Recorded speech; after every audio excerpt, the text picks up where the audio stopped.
This is the Georgia Farm Monitor. Since 1966, your source for state and national agribusiness news and features for farmers and consumers about Georgia's #1 industry, agriculture. The Farm Monitor is produced by the state's largest general farm organization, the Georgia Farm Bureau. Now, here are your hosts, Ray DeLessio and Kenny Burgamy. Well, you know, the view doesn't get much better than that. But if you're afraid of heights, maybe this will do. Hi, everybody. So glad you tuned in for this very special edition of the Georgia Farm Monitor. Kenny Burgamy, along with myself, Ray DeLessio, coming to you from the 25th Annual Georgia National Fair. We're going to have more on that special anniversary in just a bit, but first I got to ask you, Kenny. Yes, sir. You've been covering this fair now for many, many years, both for radio, of course, and for television. Right. For me, I think the most interesting part about the fair is the livestock and the just sheer number of competitors and the number of families that are involved as well. How about you? Is there really one thing that you really find fascinating about the fair? I don't know if that, about one thing, but you can't forget the rides and the folks that come down here, and the fair food is always just part of my favorite time at the fair. Yeah, and that's one thing. If you're on a diet or you're trying to lose weight, don't come down to the fair. No, we don't count the calories. We don't count the calories. Well, not to date myself, but I was a senior in college when the very first Georgia National Fair took place. 1990, 25 years. Wow. Where has time gone? Oh, out the window for sure. You know, recently, Ray, I had a chance to sit down with two men who played a significant role in getting the idea of such a great facility off the ground in Houston County. Former state lawmaker Larry Walker and Gene Sutherland, who serves on the Agricultural Exposition Authority, and they provide leadership to the Georgia National Fair. Former state representative and House Majority Leader Larry Walker told me he had very vivid memories of the first conversations relating to an ag center and National Fairgrounds location. We went to Macon and met in the old Farm Bureau building out on the Gray Highway. There was about 15 of us met there in a big conference room. And I'll never forget it. I was sitting next to Henry Reeves, and we were talking, and Henry said, it's going to take about $15 million to get this thing started. Well, I almost fell out of my chair. Mr. Walker said the facility had provided a valuable service to the state and will be a vital part of Georgia's ag future. I do think, though, that we're going to see it maybe expand into other areas in the future. It's been talk about a world-class softball complex. There are some that feel they don't ever need to get into those kind of what they would call collateral fields, but I think if you go 25 years out, you'll see other things out there other than just strictly agricultural. Now, that's got to continue to be the prime thing, and it might always just be the prime thing, but I think it'll be in other areas. Gene Sutherland, who has heavily been involved since the founding of the Ag Center, told us about the important role the Georgia Farm Bureau made in helping lay the foundation of the Ag Center. They did. The Farm Bureau plays a lot of into a lot of things, and they're very aggressive in this state, and we're very proud of the work that they did in this process. Sutherland said the people that have served as staff members, board members, and volunteers are responsible for making the fair and Ag Center such a great success. Yeah, we're real pleased with that. We're real pleased with that. In other words, everybody said when we got started that, it would be a boondoggle, this wouldn't work, and it would be a burden. But thank the Lord, it has not been, and we're very happy. And we keep working every day to make it better. All the time, and that's what it's all about. And from the Georgia Farm Monitor, happy 25th anniversary to the Georgia National Fair. All right, Kenny, great job. Well, I tell you what, this year's fair had it all. Food, the usual fair treats, entertainment, you betcha. Lady Antebellum getting things started on opening weekend. Attractions, you ask? Oh yeah, got those too. Check it out, Kenny. Uh-oh, is that what I think it is, Ray? You betcha, buddy. These little piggies need no introduction. It's the Robinson Racing Pigs. Now, they've been entertaining fairgoers for well over 25 years. You ready? I'm ready. All right, Mr. Radio Man.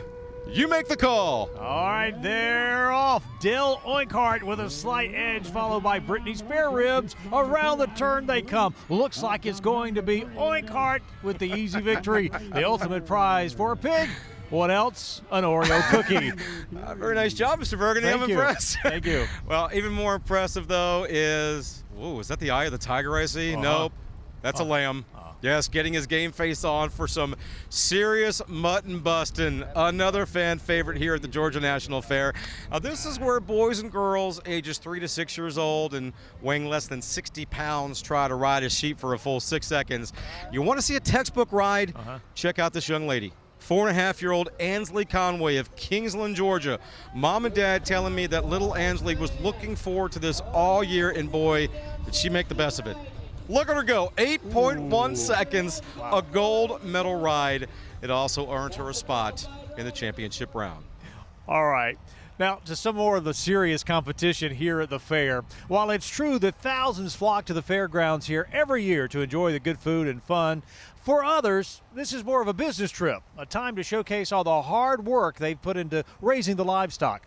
Damon Jones files this report about the many livestock arenas here at the Georgia National Fair and one young man's quest to take home a championship for an amazing 4th year in a row.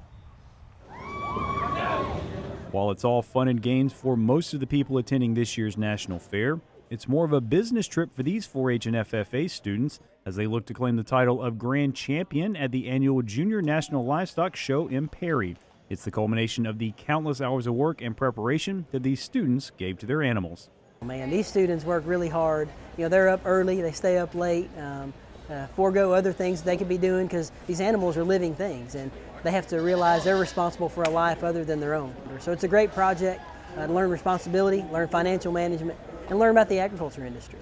And more importantly, it's fun for the kids as they get a chance to reunite and compete against the many friends they've made over the years showing livestock. Yeah, it is competition. They like to win the better ribbon than their friend or the belt buckle, you know. But the students show around the state getting to know each other. So when you get here, there's a lot of camaraderie. The students really like to watch each other, support each other. So it's a pretty cool network that these students get to set up. But in the end, there could only be one winner from each class. And for the 4th consecutive year, Chase Roberts from Worth County would take home the title of Grand Champion for the Market Goat Weather, along with a nice prize from the Georgia Farm Bureau. It's an accomplishment he says wouldn't be possible without all the support. It's a lot of hard work to get out there and feed them, make sure they're took care of. And Daddy telling me to get to the barn and look after my animals or I'm not going to do good. And him telling me to do that, that's why I'm here where I'm at now. It was just running through my mind. I can't thank my dad enough, my family, everybody, for getting me here and me even being able to do this.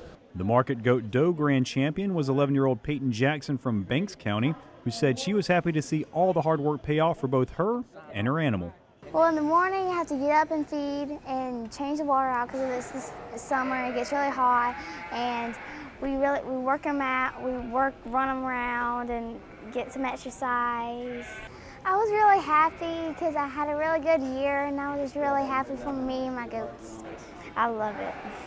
And on Sunday, the Market Goat Lamb Grand Champion went to Ansley Ruff from Elbert County. Well, it's a family project, and I love spending time with my family, and they're such a big supporter, really. They support me so much. And it takes a lot of work. You have to work with your animal a lot, and it just feels really good after all them weeks and weeks and weeks of progress. So with all the fun, fellowship, and not to mention prize money, these livestock projects are something every child should be encouraged to take part in. Well, if you want to have a good time, if you want to learn about the value of agriculture, get connected with an animal, get connected with the livestock project, because the experience, the winning, the losing, the money involved, it's just a great opportunity to learn. Reporting from Perry, I'm Damon Jones for the Georgia Farm Monitor. All right, well, we're just getting started here on a very breezy day on this special edition of the Georgia Farm Monitor. Now, still to come, the Georgia Department of Agriculture finally gets to cut the ribbon on what can only be described as a labor of love. Plus, you saw Damon Jones's report on the livestock shows. When we come back, meet a family who allowed the monitor to follow them every step of the way as they made the trip to Perry. The hours and hours of dedication it takes to get here and the prep work these animals go through. Something you got to see to believe. Stay tuned. We're back at the 25th Annual Georgia National Fair right after this quick break.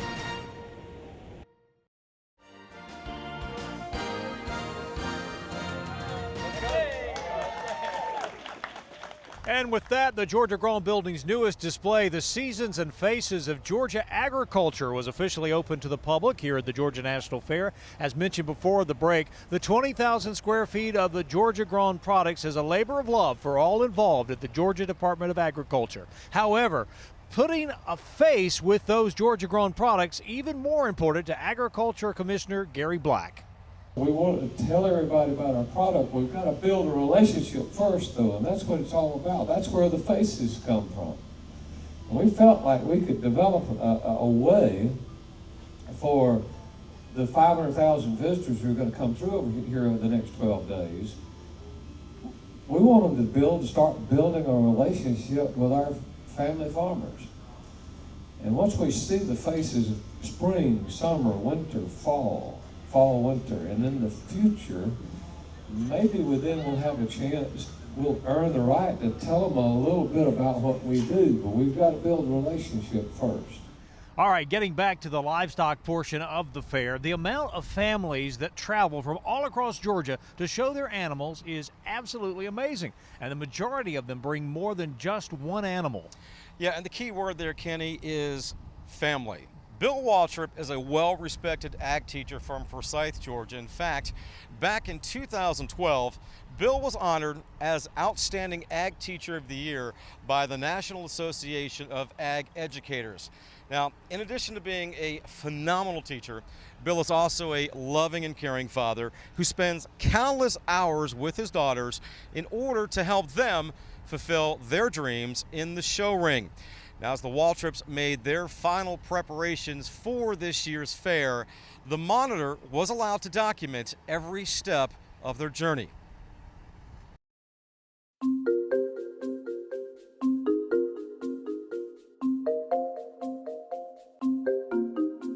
The girls have played some sports and have tried sports and different things, but I've been teaching agriculture for 23 years now, and my second year was when I had students start showing livestock, and I was just excited when they got old enough to go to shows with me, and I enjoyed that they love it as much as I do. My oldest daughter, Caroline, started when she was in the first grade, and she's a 12th grader now, so she's been showing for 12 years. She started with lambs in the first grade and has shown lambs throughout school and shows hogs and cattle. Started showing cattle in the 6th grade. And then my middle daughter, Tula, is in the 11th grade, and she's shown lambs all from 1st grade through 11th grade. And she's shown hogs since about the 1st grade right on up through this year. He leaves sometimes for FFA trips, and I just like, when I go to school, I get upset, and so stuff like this that I actually get to spend time with him at, where he's doing what he loves and where I'm doing what I love, that's the best part about the whole thing by far. I've learned how to work hard and take care of something besides myself. I've learned how to accept loss without getting upset about it. I've learned how to win without getting big-headed. And I've built a lot of friendships along the way with people who show, with people who have kids that show, and just friends of theirs too. With the sheep, it's all about building trust with the animal, right?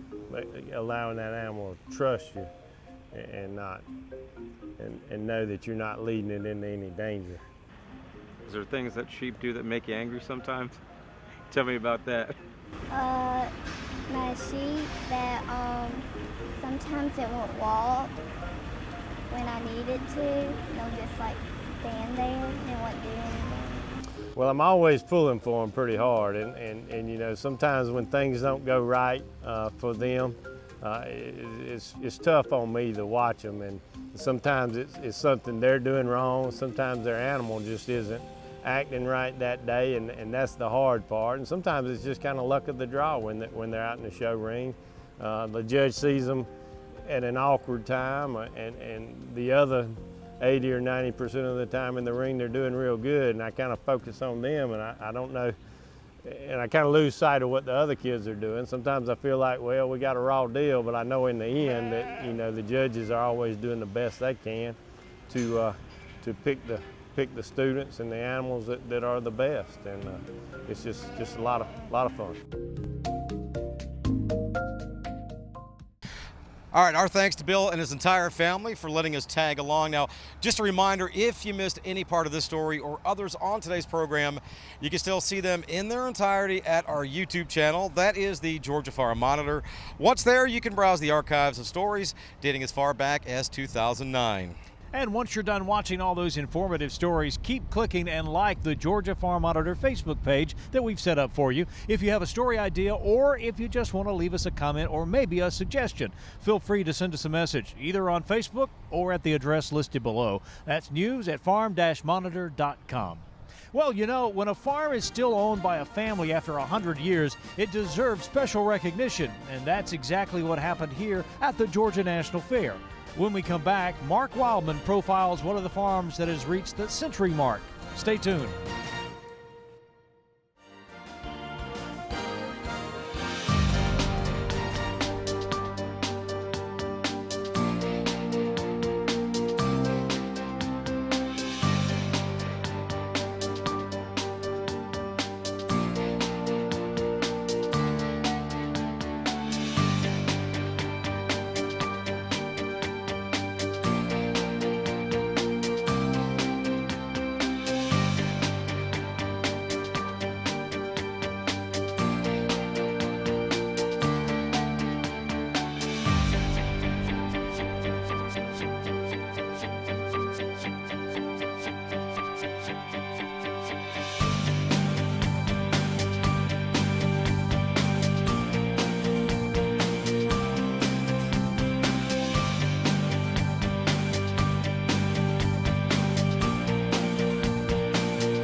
And just a little reminder from both the American Farm Bureau as well as the Georgia Farm Bureau, time is running out to voice your concerns regarding the EPA's proposed Waters of the U.S. rule. That deadline for comment has now been extended to November 14th.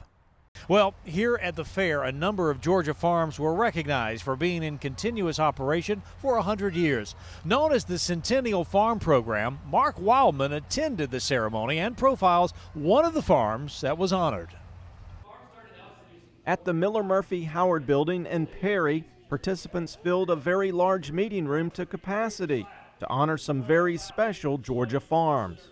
It was all part of the Georgia Centennial Farms Award presentation, and it honored Georgia farms that have been in continuous operation for at least 100 years. You know, I want you to think back about 100 years ago and think what people were doing then. You know, back then everyone lived on a farm. just about everyone lived on the farm because that's where they made their living and grew the crops that their family ate, and then they sold a little bit of it on the side to make enough money to buy the stuff they couldn't grow. The Centennial Farms program is administered by the Georgia Department of Natural Resources and is supported by Georgia Farm Bureau, Georgia Forestry Commission, and the Georgia Department of Agriculture. This year, 18 farms were honored for staying in production through good times and bad. One of those farms is Southern Pecan Orchards of Macon County. David Levy and his son Danny are carrying on the family farm. Well, my great-grandfather moved here in 1909, and in 1910 he bought the place. I've got the one of the payment slips where he paid partial payment on the plantation of $9,500. Over the years, this farm has had good years and some not so good years, but the family has done everything in its power to make sure the farm is ready for the next generation. Well, you have a tradition that you feel responsible for carrying on, and I found that I loved it. I was in retail and farmed at the same time, and I found I just loved growing pecans or pecans or however you want to call them.